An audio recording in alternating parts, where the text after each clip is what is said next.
So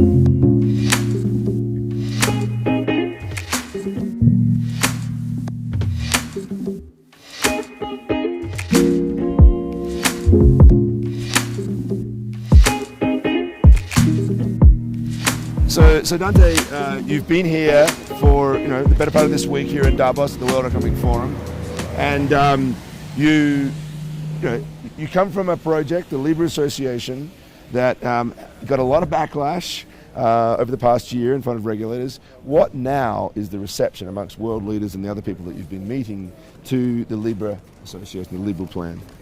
Yeah, so I think what we've seen so far, especially here in Davos, is one, I think an opportunity where Libra in many respects can be a bridge.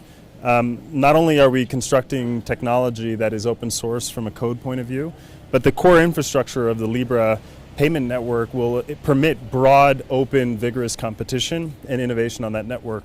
And I think part of the conversations we've had is the realization that this infrastructure can be a bridge to central bank digital currencies and also can be a bridge toward aligning with a lot of the big goals that we have around the world.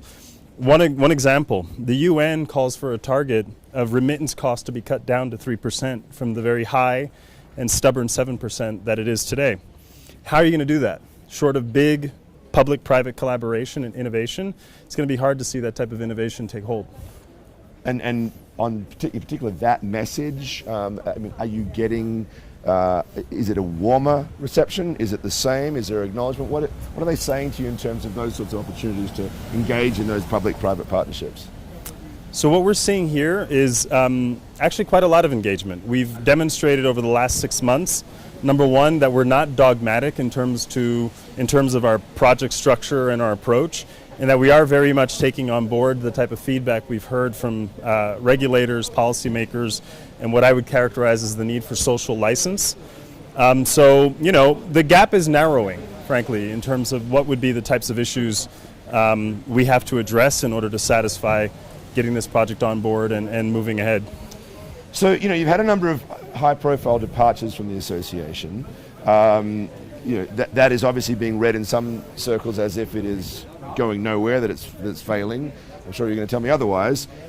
What do you say to that? How can you assure people that Libra itself is not becoming what everyone fears, that is, a Facebook-dominated group, when these other bigger players are leaving? Well, number one, the technology standard that we've built for is open. So irrespective of whether an organization is a part of the association or not, there is an opportunity among them to develop on top of this network without having to be a part of the startup efforts of the project nor the governance of the project. So that's item one. And the firms that have left, I think, have left with a door wide open for future opportunities to engage and collaborate. But right now, this is about a hardened core that are mission aligned and want to see through the governance and the startup challenges that a project of this potential scale represents. So there's zero love lost, and very much a view that the open technology permits onboard engagement, future engagement at a later stage.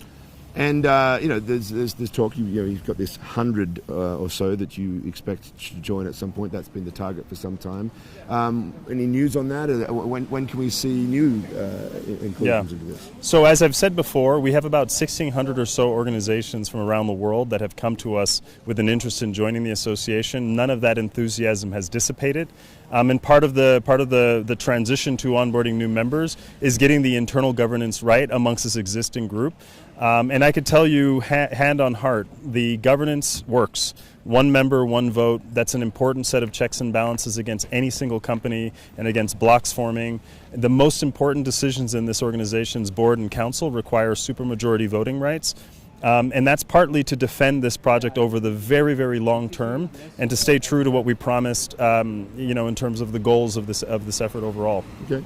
Now, your journey through this has been an interesting one. I mean, you're Puerto Rican. You've sort of seen some of the challenges that the Caribbean has seen in terms of how money is moved back and forth, the de-risking of that region, those sorts of things. Can you talk a little bit about that aspect of how, your discovery of Bitcoin and then how you ended up where you are now? Yeah. So again, I don't think there's one or the other. What I would like to see as someone who spent a lot of time and energy in trying to make the United States, for example, much more resilient and competitive, and certainly extending that opportunity around the world, is that the idea here is to create optionality, more choice.